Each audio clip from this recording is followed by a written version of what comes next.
Okay, here we go. Stand by. 3, 2, 1, action.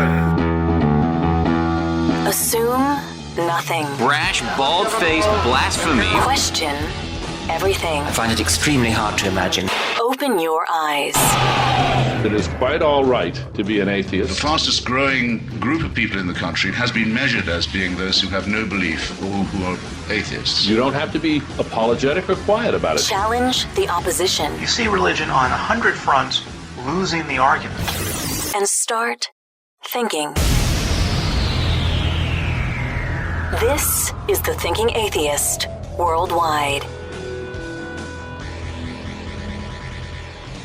Did you see that guy in Skiatook, Oklahoma, the pastor of Emmanuel Baptist Church, and the viral video that has been on more Facebook pages today than I can recall?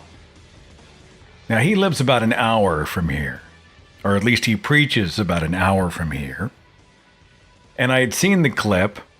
He's a 70-something-year-old preacher, and he's one of those preachers that berates his own congregation. He just smacks them around into submission, I guess. Some poor guy's nodding off in the middle of the church service. So the pastor goes after him. Here's an audio clip. Son, don't go to sleep while I'm talking. Hey, don't you lay your head back. I'm important. I'm somebody.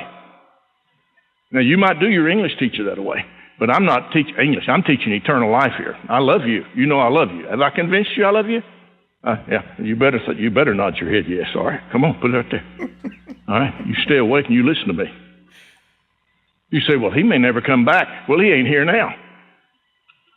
And where have you been, Mr. Underwood? And I noticed on the calendar I'm supposed to marry y'all. What makes you think I'd marry you? You're one of the sorriest church members I have. You're not worth 15 cents. And you want me to marry you to her?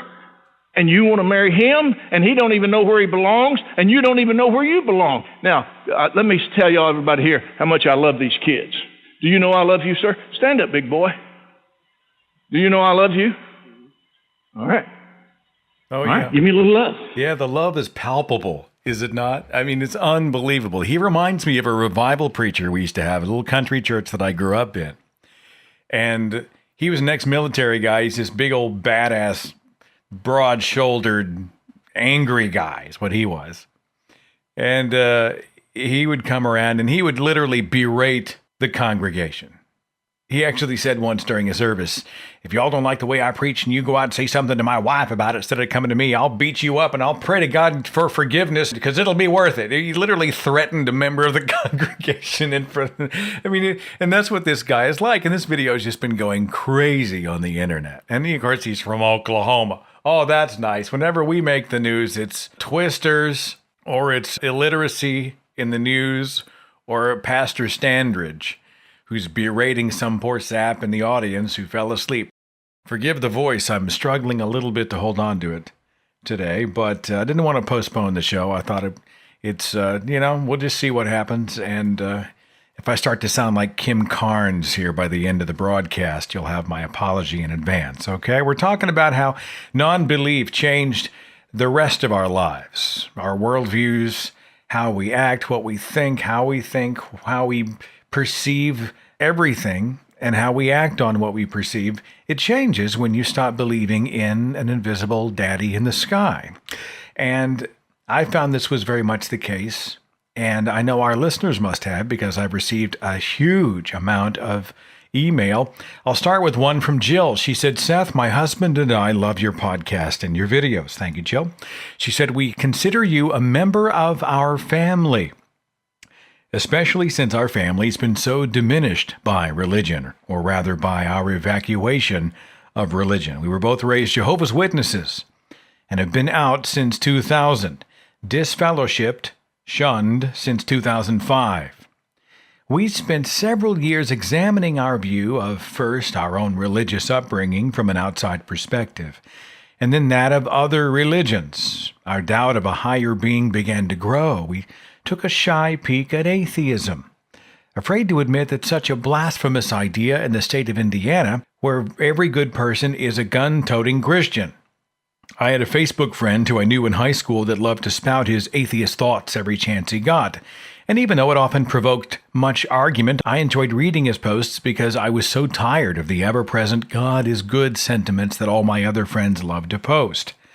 About that same time, I reconnected also on Facebook with someone I knew from my Jehovah's Witness days. He was not shunned like we were, so I had to be careful of commenting because that alone could land him in trouble. His posts were also full of atheist thinking and rejection of religion and its harmful influences.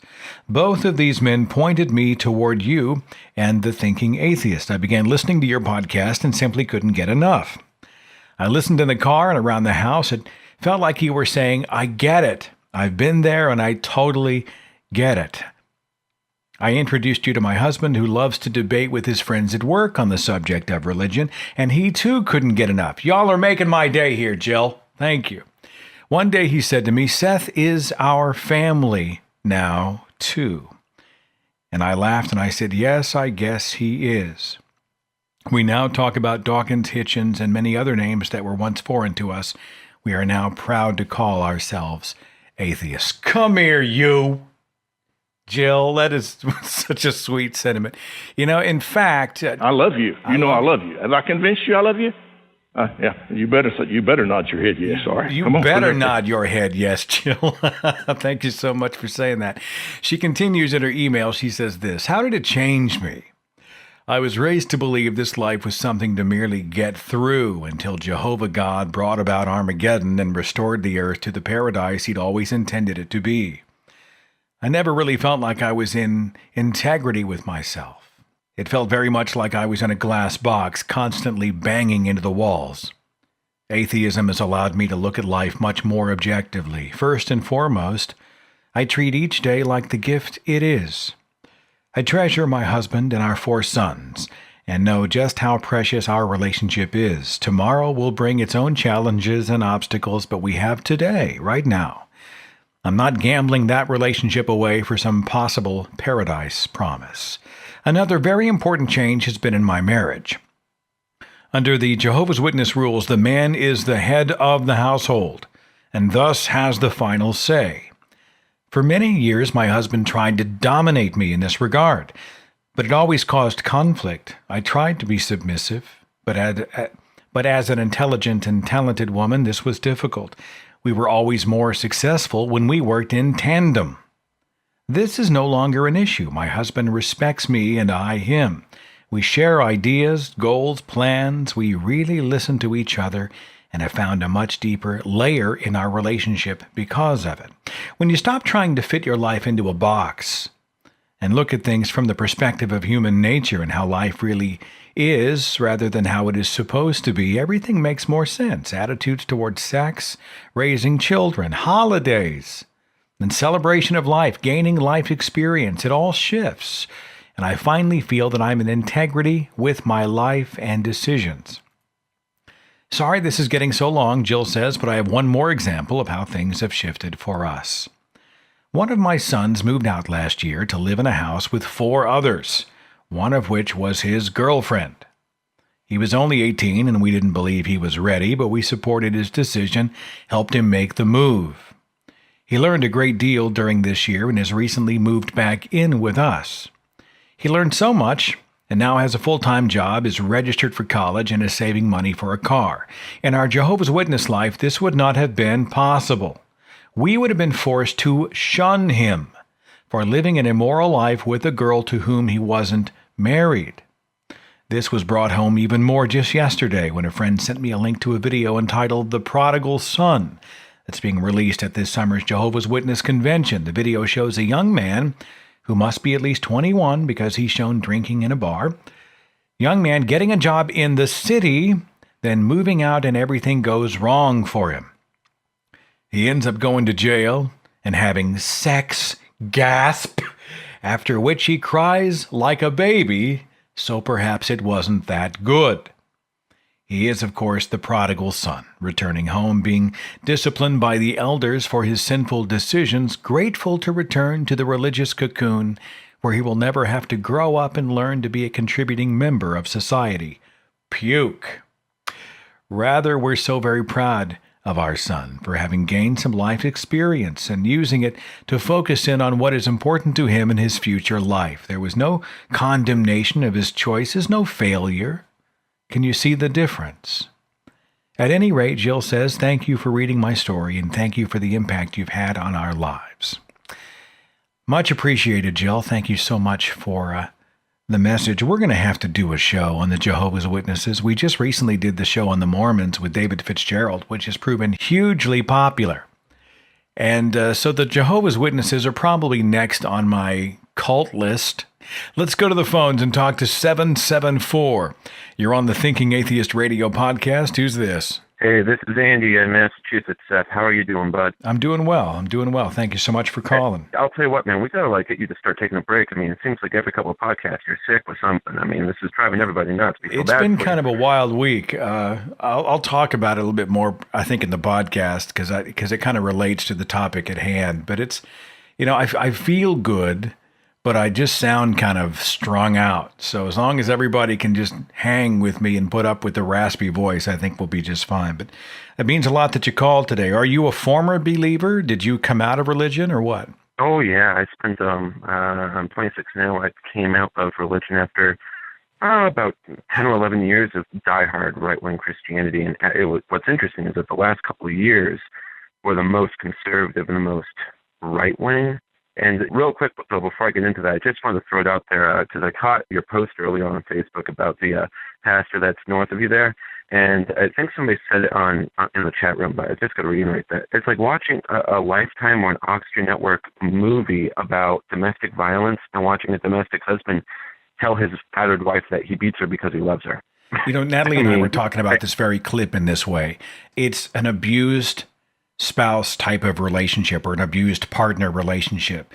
They berate you. They tell you that you're nothing without them. They tell you that you need them to be better. I only beat you because I love you. It's offensive. It's just offensive.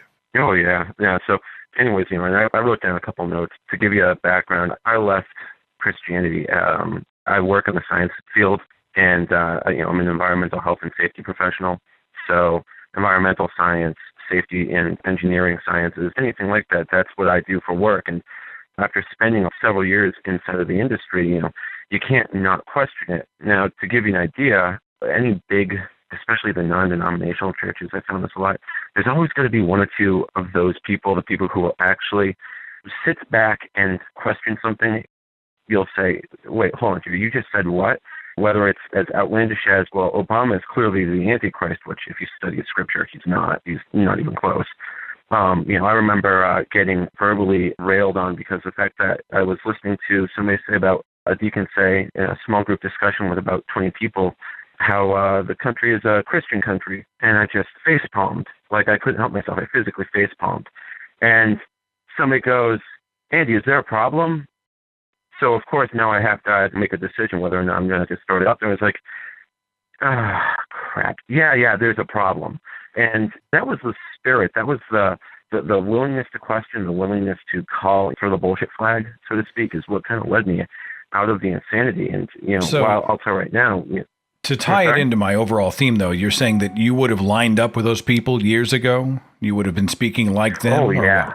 Oh, yeah. No, I mean, Bible thumping, spending 3 days a week in Bible studies, another day in church type stuff. Yeah. I mean, I didn't have a life outside of church. And a couple of things that happened when I finally deconverted. Well, one, I lost a lot of friends. I mean, I remember waking up one morning after it finally got out. After I had left quietly. And then about maybe a month and a half later, somebody asked me, I was like, dude, I don't believe in this God stuff anymore. This is silly and insane. Next thing I know, I log on to Facebook the next morning and I've lost 100 Facebook friends. Now, I didn't really care because at the end of the day, you've got quantity and you've got quality. And the friends that I do have and the friends that I've made are of incredibly high quality. I lost something, but I gained something. And most of all I gained, was freedom. And I have to share this with you because of the fact that you'll appreciate it. I drove by a church on my way home from work today that actually had a little billboard announcement sign up front that said, to go along with the 4th of July week, any place with the Holy Spirit is a place of freedom. I'm lost. Any place but the Holy Spirit is a place of freedom? With. Oh. No, any place with the Holy Spirit. Wow. Now it makes sense, doesn't it? That's probably Standwich's church right there, you know. Any place but the Spirit, and you're free, pal. I think that's the mentality out there. People think that happiness and joy and goodness, freedom, fulfillment can't exist outside of the concept of their particular deity. And it's amazing when you see things on the other side of the looking glass, how wrong we were when we spoke that way back then. Oh, yeah. I got to move on, my friend. Thank you so much for the call and for listening to the show, though. I appreciate you. Oh, absolutely, Seth. You take care. All right. Take her easy. He brought something up I thought was interesting. It's the concept of family. And I'm not minimizing blood family, the family tree. And my atheism has spoken to my concept of family. Look, my father's one of those people who, if you're on the family tree, I mean, you're way out there on the branch of a twig at the end of the leaf, way out there. But you're on the family tree. You're in the club. We're bonded in this way. You know, and it'd be the kind of thing where you would drive through the country on a family vacation and maybe detour through their city so you could go and look them up and shake their hand and meet the long-lost great uncle who you'd never known existed until you followed the ancestry tree there and you thought, oh my goodness, look, we're connected. And I always thought, what a bunch of crap. I'm not saying family's not important, but I would take a good friend over a distant relative any day of the week. I've also come to believe that family is quite often the family that you choose. You know, it's like that poster that says, you are the CEO of your life. You can determine who makes the cut. You can hire and fire the people who populate the company of you. and it's really changed how I see a concept of family. And I love my blood family. I love the people on my family tree very much. And I'm very thankful for them. But I'll tell you, being a part of this community, I see family in a very different way. And it's a hugely legitimate family. You treat each other like brothers and sisters. You know, I see the adults mentoring young people, helping them with some life decisions as they grow up. I see people supporting each other in times of need. I see people making each other laugh when they've had a lousy day. I mean, what else does family do but be there for each other? And that's exactly what happens. Zachary is out of the U.S. Marine Corps, sent me a message. He said, first of all, I want to express my appreciation for all you do. My name is Zach. I've been serving in the Marine Corps for a little over 2 years now, and I wanted to share a little bit about my deconversion. My father, who happens to be a pastor at a non-denominational church, has been devoutly religious for as long as I can remember. Until around my sophomore year in high school, I was exactly the same way. That's when I discovered a love of music. I started playing in the worship band at church, and the mediocrity of the group started to infuriate me. Long story short, I started asking questions, especially concerning the quality of everything we produced at the church. Much like your typical apostate, those questions made the transition from curiosities to legitimate concerns, and from there became a real problem for my faith. However, it wasn't until boot camp, where we would gather in our religious groups for nightly prayers, that I really began wondering what the hell was the point of all this. I was a miserable wreck through the first 8 weeks of training, and then as I stopped doing boot camp for Christ, started focusing on getting myself through under my own power, I became content. Even the tyrannical drill instructors noticed a difference in attitude, and I was called out more than once. Ever since, I've been doing everything I can to honestly make myself happy. And 9 times out of 10, that involves helping somebody else out, be it with a drink and an open ear after a rough day at work, or an invite to the barbecue on the weekends. We live in Okinawa, and the creature comforts of home are few and far between. I've been more open-minded, happier, and far more critical in my thought process since I really made that transition from theism to skepticism. I realized that my starting point in every iota of research I'd ever done was that God is real and the Bible is true. So several months ago, I started objectively researching the historicity of the Old Testament from the point of view that if it happened to be historically accurate, I was going to prove it. And to my honest surprise, the body of evidence to the contrary was shockingly large.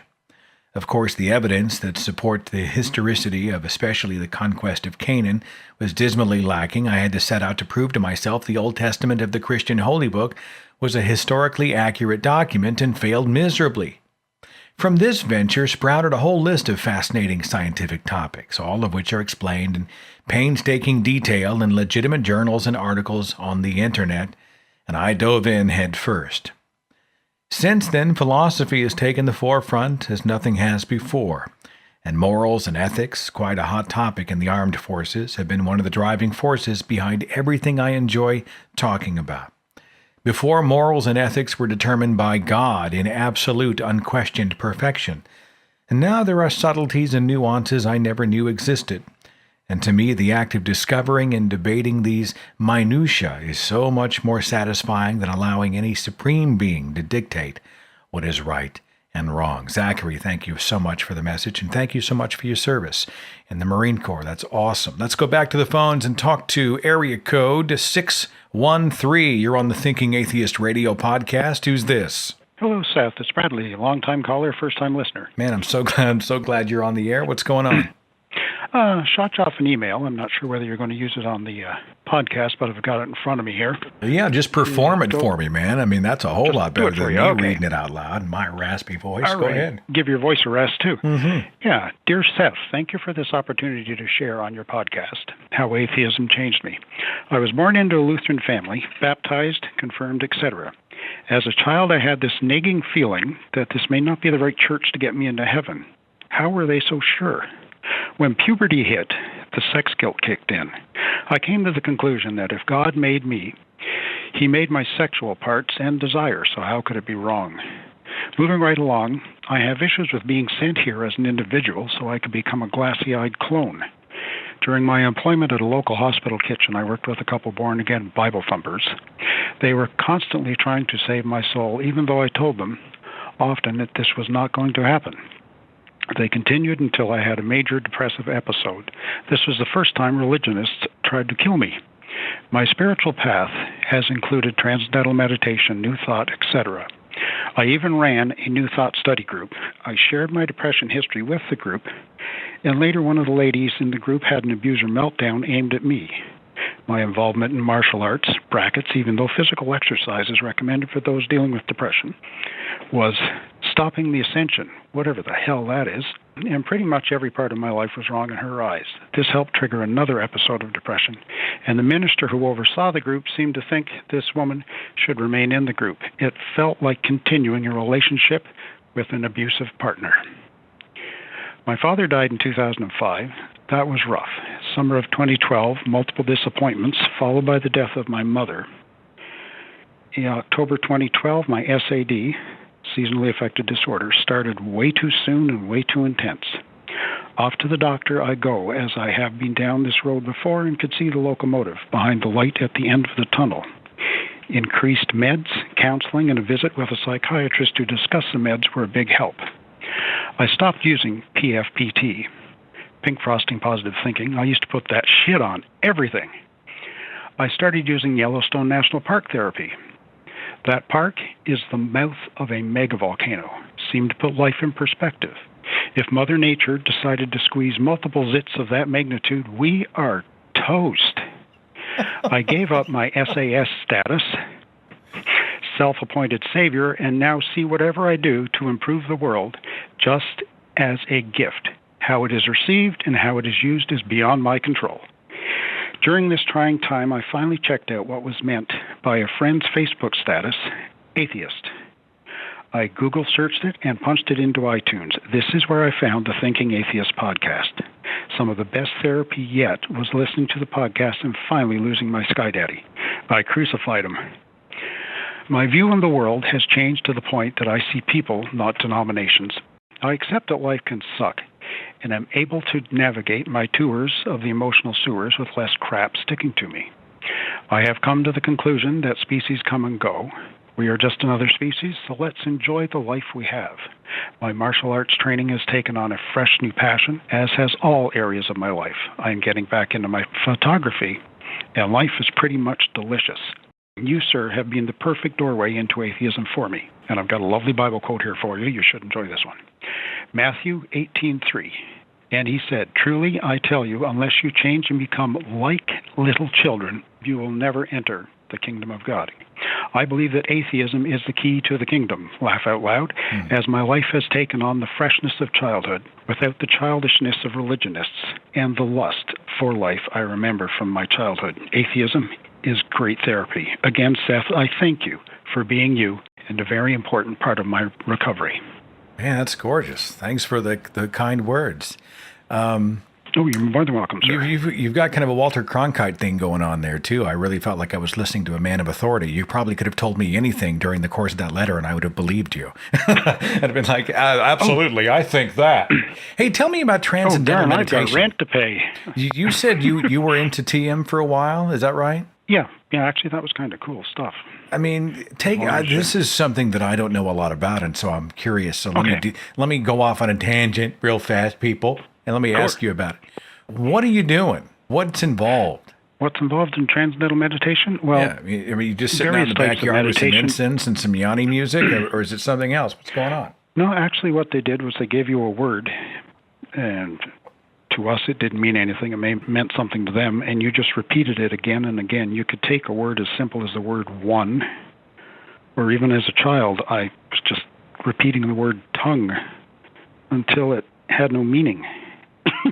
You repeat a word long enough and it just doesn't mean a darn thing. I've noticed and it's amazing how much your mind actually settles down by doing things like that. And I still use meditation in a different style. So is it a relaxation technique for you, a de-stressor kind of a deal? That's pretty much what it boils down to. I actually discovered iTunes through iTunes University, some information on depression from Oxford University, and they've actually got a meditation program, a secular one, no religion involved, for people suffering with depression, and the recovery rate is much increased because of the relaxation, etc. Yeah. And things like that. It's kind of fascinating. So I didn't throw the baby in the bathwater. Totally intrigued. Yeah. Man. Well, thank you so much for your perspective and for the kind words and for a great letter. And it was a blast for me. Was it a blast for you? It was a blast for me, man. Thank you so much for calling the show. Take it easy. Okay, you have a great night. Bye-bye. See you later. You say the word tongue over and over until it stops making sense. Tongue. Tongue. Just over and over again. Wait, do you chant it or do you just say it? Tongue, tongue, tongue, tongue, tongue. How does that work? Do you have to do it like the monotone, like the home? Or do you just say it like tongue? Tongue. Tongue. You know, like the word wow. There's so many different ways to interpret it. Wow. Wow. You know, that kind of thing? I don't know. He mentioned something I thought was interesting about sex guilt, which is something the church is a master at, especially when it comes to young people. Tongue. How's that for a segue? So we're growing up and everybody's talking about sex in this amazingly conservative way, right? It's a beautiful, wonderful thing created by God to be enjoyed between a married man and a married woman. But it's dirty at the same time. And they say it like it's a beautiful creation of God. But if they ever speak about sex, they ever say the word sex, you can see their face twist up like one of those trees in The Wizard of Oz, right? It's a hugely uncomfortable topic. It's like that comedian who said sex is a dirty, rotten, sinful, awful thing, and you should only do it with the person you love and will marry and live with the rest of your life. Well, that's kind of how they spoke about sex with us, sexual issues, all right? Be abstinent. Don't look, don't touch. I know some people who went to a private school and they completely isolated the boys and the girls. There was no verbal contact, let alone physical contact. Certainly no hand holding or kissing or whatever. No. They segregated them. They said, until you are 18, you are not mature and ready to understand and associate with the opposite sex. This is your time of preparation. And so, of course, I'm sorry, when's puberty kick in? You got all of these hormone-crazed boys and girls within inches of each other, forbidden to touch. Now, don't tell me these kids weren't finding a way. Don't tell me that these kids were not doing what comes naturally. It's like prohibition. It's the more you make it forbidden, the more people are going to go out there and just want it. But I thought, how totally jacked up is that perspective on sexuality. Don't teach them to understand their bodies and to celebrate their bodies, and then to learn how to interact with the opposite sex, how to communicate, how to problem solve, how to relate, to be able to have friends that don't necessarily have your particular kind of sex organs. No, we're going to divide you male and female, and we're going to split you off over here, and we're going to sit there and essentially allow you to tease each other across the pew. Totally dysfunctional. My views on sex, when I was growing up, it was homosexuality is a sin. Homosexuality is a sin. Homosexuals are perverse. It's the gays, it's the lesbos, it's the homos. They're all these broken, sad, pathetic, perverse people out there. And we would see churches with clinics on how to fix gay people. They would go find people who were told by their families and cultures and holy books that the natural inclination they had toward an attraction, a specific attraction to the same gender, was forbidden. It was wrong. It was part of the devil's master plan. They are broken, so they would then take them into these clinics or camps or whatever they call them and try to fix them. Fixing what is not broken. They're trying to take a homosexual and cram them into the heterosexual mold. We saw it through such a narrow lens that we had no idea how wrong we had gotten it. And you know, when I came out of religion and began to really see sexuality through an even larger lens, I'm ashamed at how I used to think and speak about gay people. Ooh, it's a gay person. No. I'll tell you, some of the most amazing human beings in my life are gay people. They're awesome. And I get a kick out of celebrating their individuality, the fact that they're not like me, the fact that they are individuals, the fact that they don't necessarily fit into my cookie cutter. So what? This is the window dressing of our lives. Who wants to be surrounded by everybody who's exactly the same? The people I've met in my life who are wildly different than I am bring a color to my life that I can't even describe, a perspective and a joy and a nuance to my life that I can barely put into words. And you know, when you're in the church and they're rubber stamping this stuff out left and right, they want everybody to be doing the same thing, the same way, for the same reason, to achieve the same heaven, worship the same God for the same eternity, over and over and over. Holy, holy, holy is the Lord God Almighty, who was and is to come. For eternity, I'm sorry. I would rather sit there and say, tongue. My worldview when it comes to sexuality is just night and day from what it was when I was in the religious cocoon. And I would never go back. I would never want to go back and put the freaking blinders on. Never. Had an email from Brent. He said, I've been a realized atheist for about 10 years. One thing that changed was my view on the death penalty. We have this in common, Brent. I'll come back to it. He said, my view on the death penalty, at least for a short while, it's legal here in California, but has not been implemented since 2006 because of legal challenges to the method used. I used to be a strong believer in the death penalty up until a few years ago. Then the thought crossed my mind, why punish someone with death? To send them immediately to hell to pay for their sins? To meet their maker and let God decide their fate? Well, if there is no God, this is all foolishness. I changed my mind after realizing this.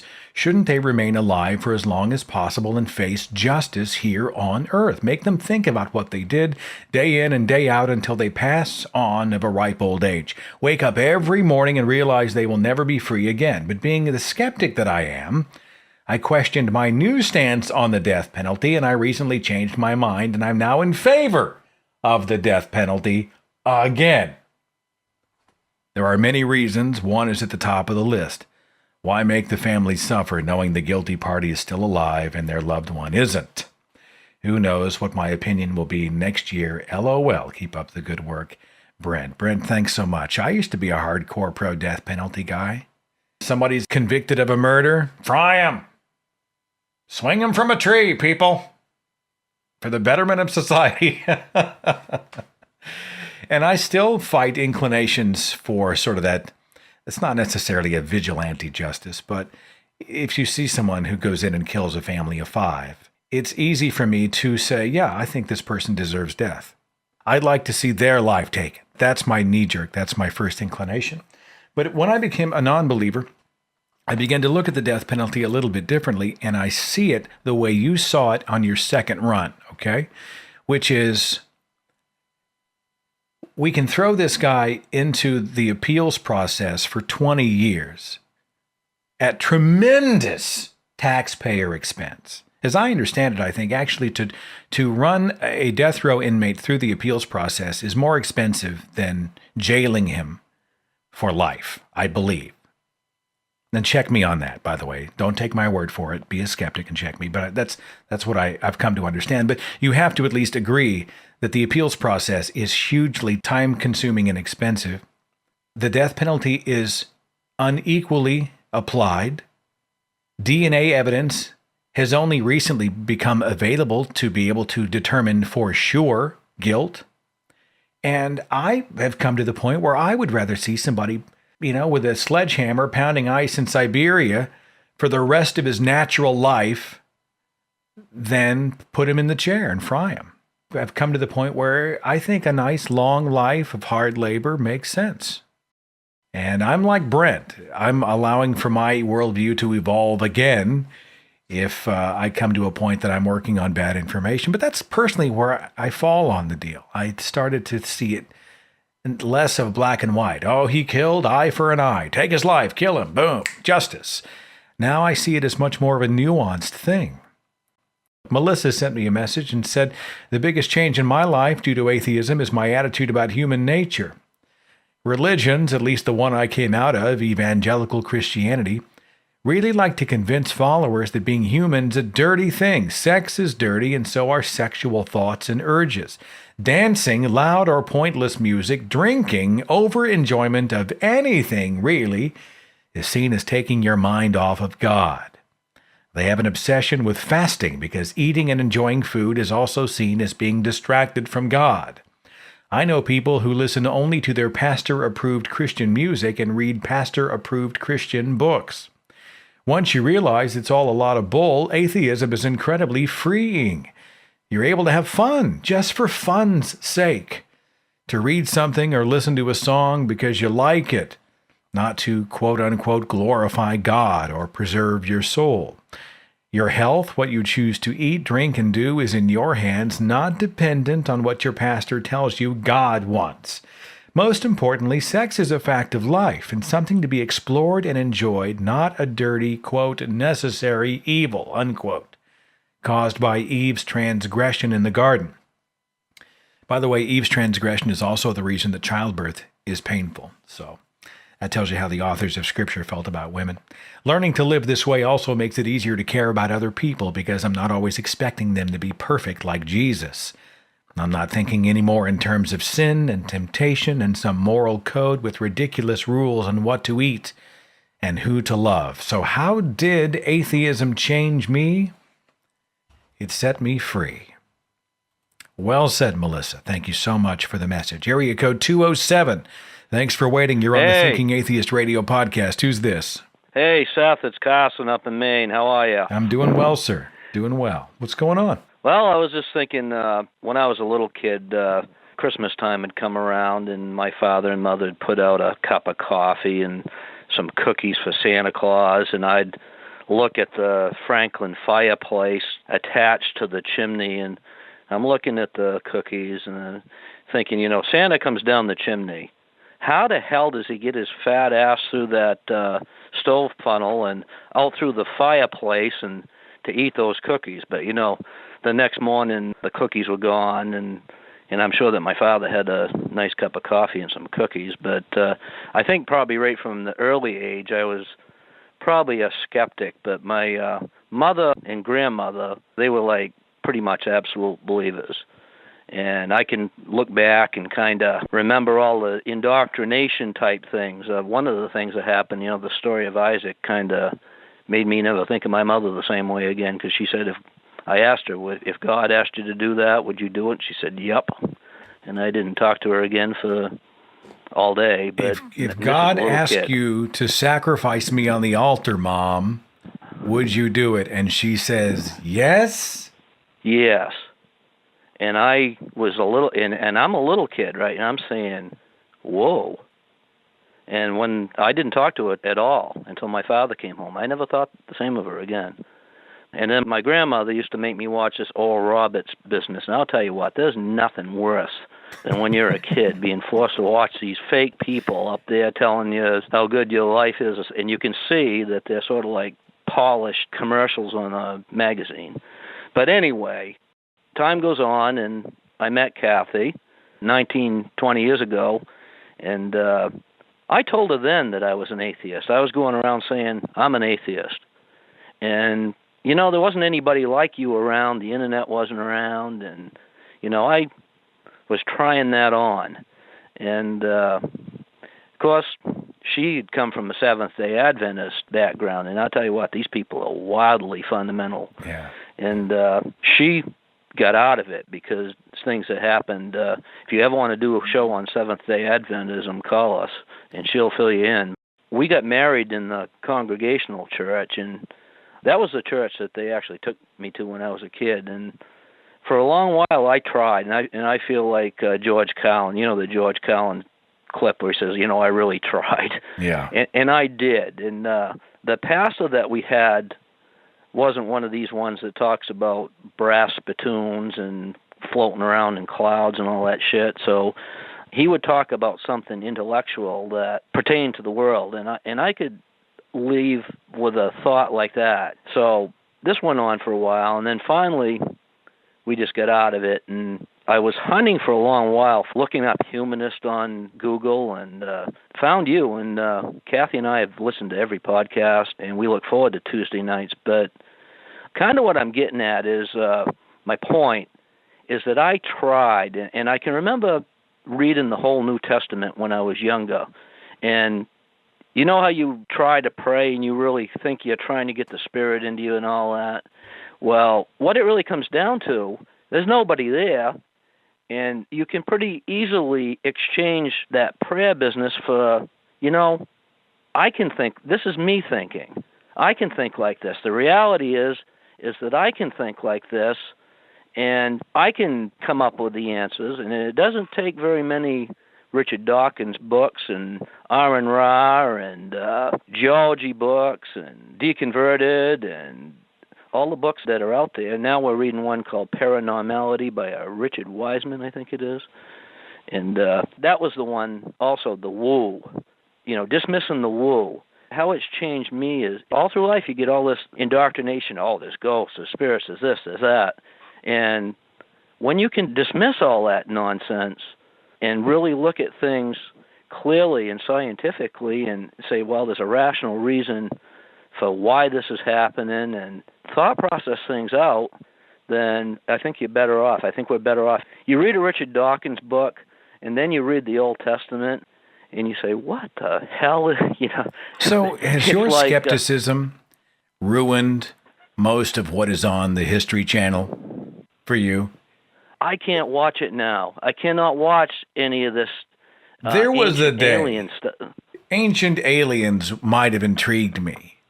And now when I see Ancient Aliens on, I think, you're the History Channel. What are you doing? What are you thinking? I'm shouting at the television set. You know, all these paranormal shows where they take three of the dumbest guys they can find anymore.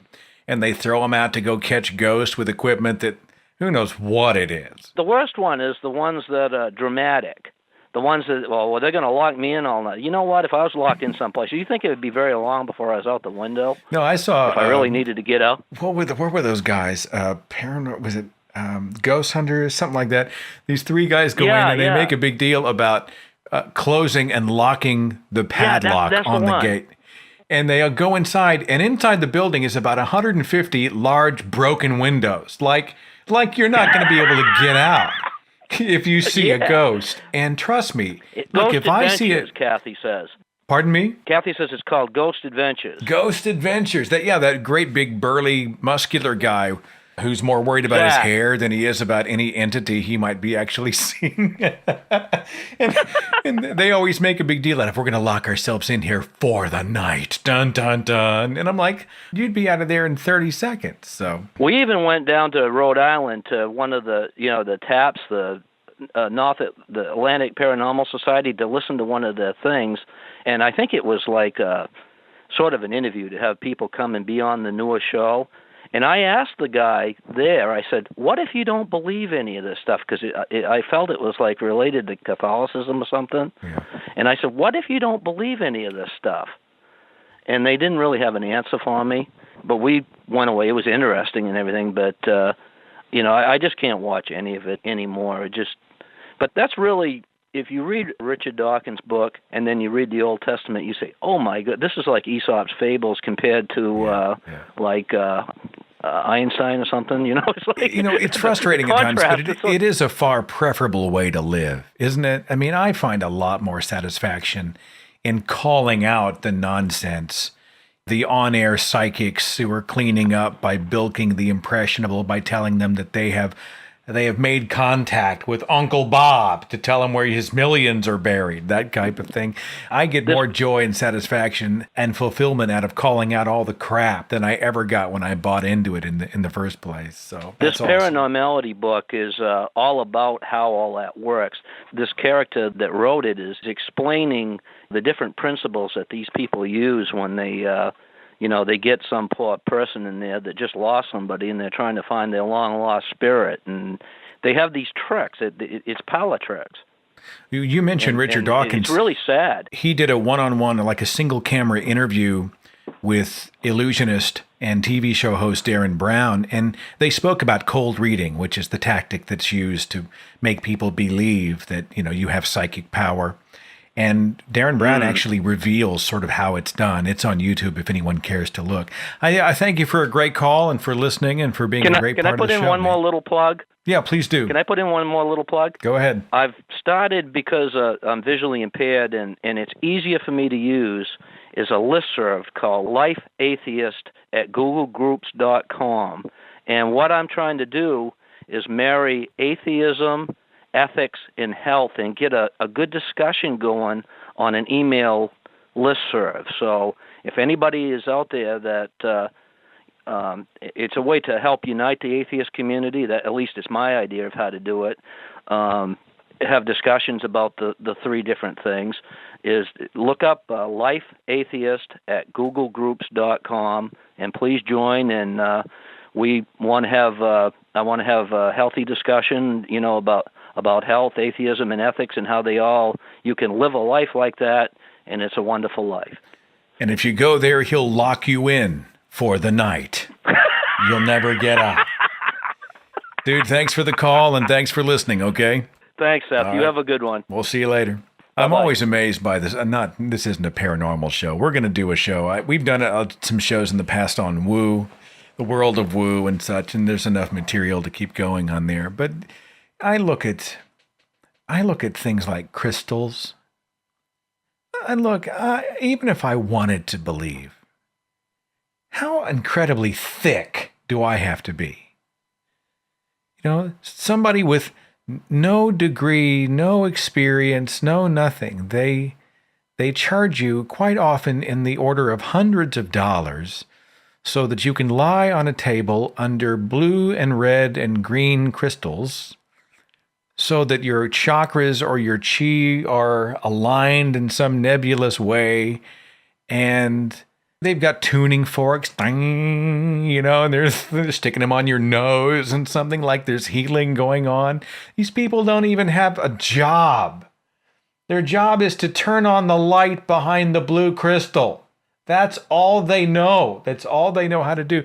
And yet they continue to prosper. P.T. Barnum was absolutely right. There is a sucker born every minute. If you and I were not people of good ethics and morals, we could be rich, all of us, tonight. We could go down to, Phoenix. Did you see that movie? What was it called? Kumare was what it was called, where the guy who was a skeptic passed himself off as a guru, a spiritual leader, and actually gained a following. People said, I know in my spirit, the spirits have told me that he's absolutely legitimate. And of course, he's faking it the whole time. It's a brilliant little documentary. It just boggles my mind. I had an email from Kim. She said, I'm very happy your recent trip to the hospital ultimately proved uneventful. Thank you for saying that, Kim. You've segued me actually into a story.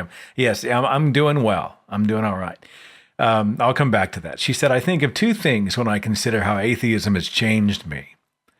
I can think of more, but the following always rise to the top of the list. 1, I am 100% responsible for my own actions.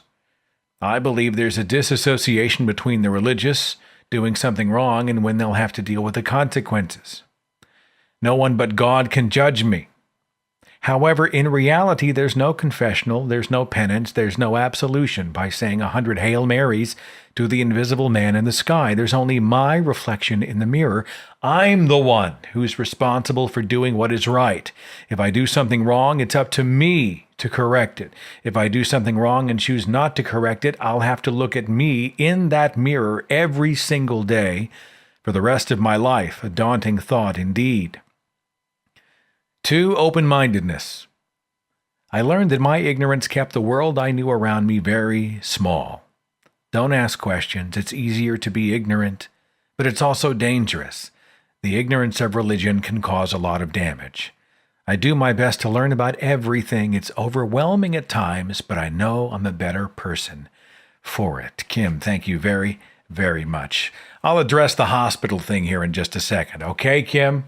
But first, let me go back to the switchboard and take a caller, 515. Thanks for waiting. You're on the Thinking Atheist radio podcast. Who's this? Hi, this is Jackson. Jackson, thank you for calling the show. What do you have for us? I definitely went through my deconversion right before I had left for boot camp with the Marine Corps. And then I think probably the most things that changed was that the personal responsibility and sort of like the moral fortitude in order to call something out if it's wrong, even if it's like under the protection of, well, this is my religious, like deeply held religious belief, like sort of like a willingness to sort of point out what's wrong, even, or to do the right thing even when no one's looking or something like that, because I'll know. I guess is what I want to say.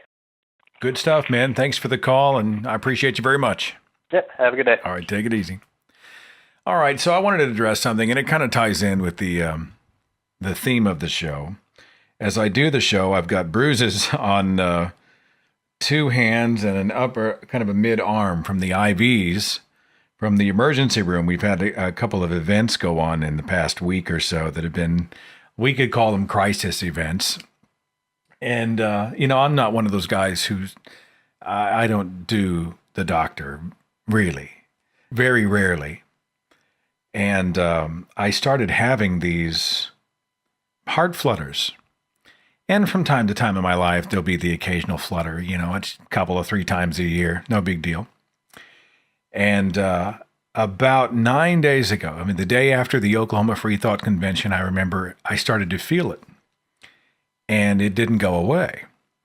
And so I'm like, well, whatever. It's not that big a deal.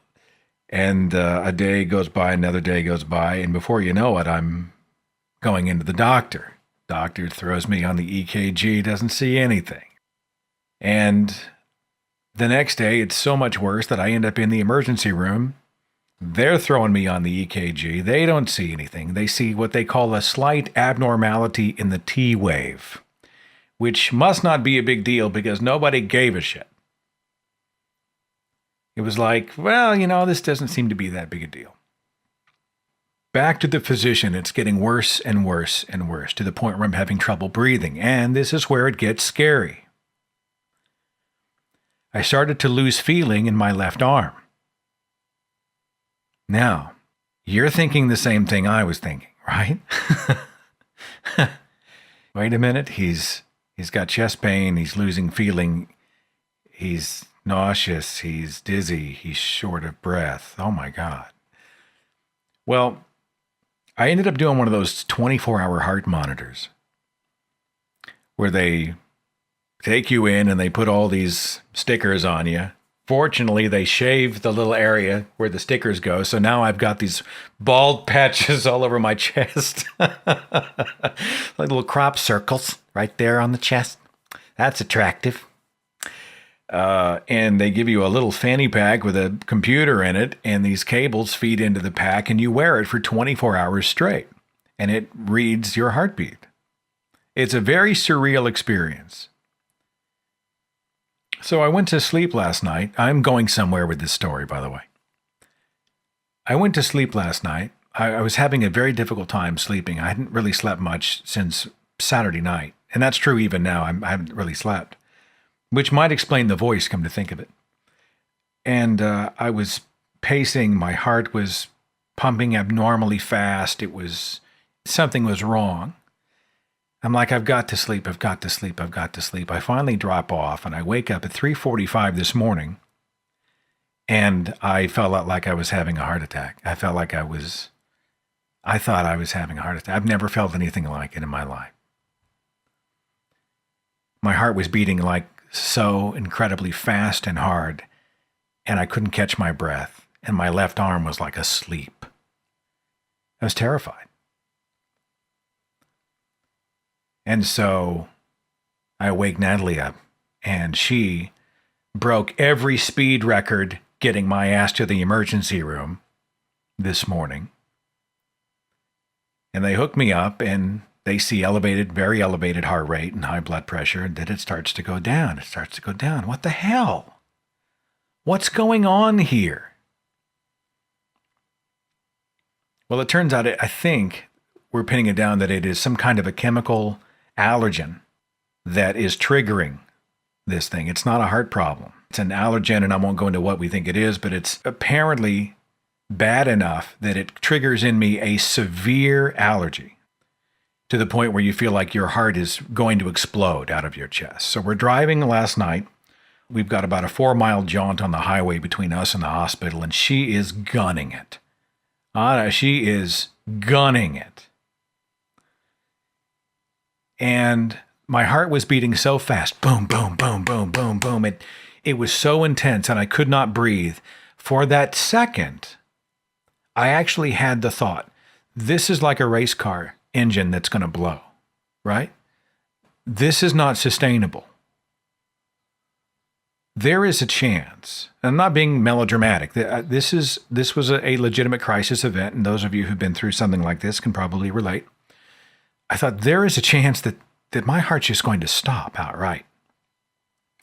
Now, I am amazed at how I viewed the possibility of that happening as an atheist. When we went through crisis situations when I was a believer, it was always, if we'd been driving the car, we'd have been praying, right? While we're cruising 90 miles an hour to the emergency room. Dear Jesus, please be with him. Please help him. Please heal him. Please be with us. They'd be laying on of hands, right? They'd be all reaching over and putting a hand, not for reassurance as much, but for, well, it'd be reassurance, but it would also be to bring down the power of God. They'd be in the waiting room, praying. And I'd be wondering what happened if something happened to me, would I go to heaven? Well, when we're driving down the highway at 90-something miles an hour, and I'm thinking about, there's maybe not a big chance, there's a chance that this race car engine's going to blow. and if it does, I'm looking right at it, right? I did not once call out to God. I did not once say, Dear God, if you exist, please save me. Please help me. Not once did I think about heaven or hell. Not once. In this crisis situation, not once. You know what I thought about? I thought about losing Natalie. I thought about that. Her and the kids. Yeah, I thought about that. Are they okay? Have I put all of our affairs in order? What's she going to do? I don't want to lose her. I don't want her to lose me. And those are the thoughts I'm having. It's a person-to-person thing. It's a human connection thing. It's a real world thing. And that's a huge, huge way that my worldview has changed since I became a non-believer. I'm done looking up into the sky, thanking the invisible dad for the gifts that he has bestowed upon me that suspiciously look like they were given by somebody else. I'm done with the slave mentality of pledging my lifelong allegiance to the same deity that allows tsunamis to kill 250,000 people on this planet, who allows babies to be stillborn, who allows rape and murder and all of these horrible things that happen on the planet and does nothing, and then blames us for it because we have a sin nature. I'm done. I'm done looking up and apologizing for being born a sinner. Sorry, I had a long dead ancestor who did an innocuous thing in a garden you created thanks to the temptation that you allowed, and because I was born a descendant of him, now I should apologize to you. Please fix me. I'm broken. Those days are over. Let's say you and I have 10 minutes left on this planet right now, okay? 10 minutes. Now, am I going to drop to my knees and say, please, Jesus, extend my life? Or, please, Jesus, be with my loved ones and keep them safe after I go? Or, please, Jesus, prepare my throne or my mansion or my crown or whatever? Hell no. I'm going to spend those 10 minutes with the people I care about.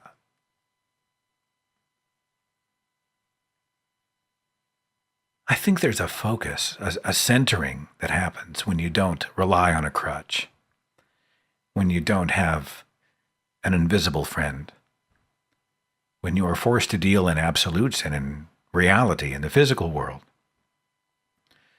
There's an urgency that happens, and there's a tremendous focusing of who and what is really important to me.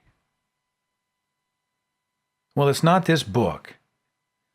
It's not this book of 66 books. It's not what this guy said behind a podium one day to make me feel good. It's not Joel Osteen down in Houston telling me to be all I can be because Jesus loves me so much. It's not all the bullshit they taught us in Christian school. Our memory verses and our pledges of allegiance and all of that stuff. No, it's each other. It's the people in my circle that are the family I talked about earlier, the people who, they didn't start out on my family tree. You know what? I drew a branch and I stuck them there. Or they came and we drew it together. How's that? And I think that's so much more satisfying. You know, let's just say it had been something really, really, really hardcore, like a heart attack. And let's just say that my ticket was about to get punched, okay? And don't worry, I'm good. My heart's in good shape. With the EKG, everything looks good. I'm just saying there's something else going on. There's an allergen that's kicking this. I got a serious allergen somewhere that we are trying to get rid of. Some people have like a peanut allergy that sends them to the hospital, something apparently like that. I'm in good shape. I'm just saying, if that had been my second, if that is it, time for Seth to go, bye,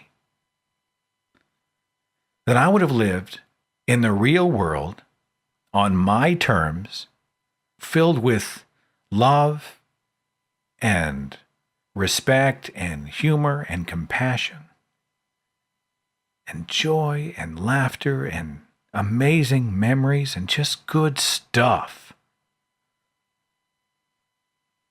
I can live with that. I'll be able to die with that. I really think so when the time comes, when I'm 90. And it's because I don't believe in fairy tales anymore. It's because I put Santa Claus back in the closet, back in the toy box with all the other fairy tales. It's because of that I can truly enjoy and embrace the life that I have here. The life that is the only one I get.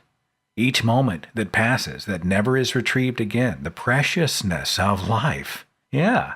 It does focus you. An event like this does tend to focus you. Perhaps I've slipped into melodrama here, and I certainly hope not, but it makes you evaluate your life again, and you just focus, and you say, yeah. Sorry to go off on that long tangent. I wanted to assure everybody it was good and tell the story and relate it to what we were talking about. I didn't mean to spend so much time on it, but I guess those of you who know me as host of this show know that going off on a tangent is what I do. Thank you so much to everybody for listening. Join us next Tuesday night as we explore the phenomenon of getting older. How do the advancing years alter how we perceive the world, how we form our opinions or reveal them to others, and how we generally live our lives? You little whippersnappers, we're getting older. Next Tuesday night on the Thinking Atheist radio podcast. We'll see you then. Follow The Thinking Atheist on Facebook and Twitter. Watch dozens of original videos on the Thinking Atheist YouTube channel. And visit our website for resources, links, contact information, the editor's blog, and more. thethinkingatheist.com.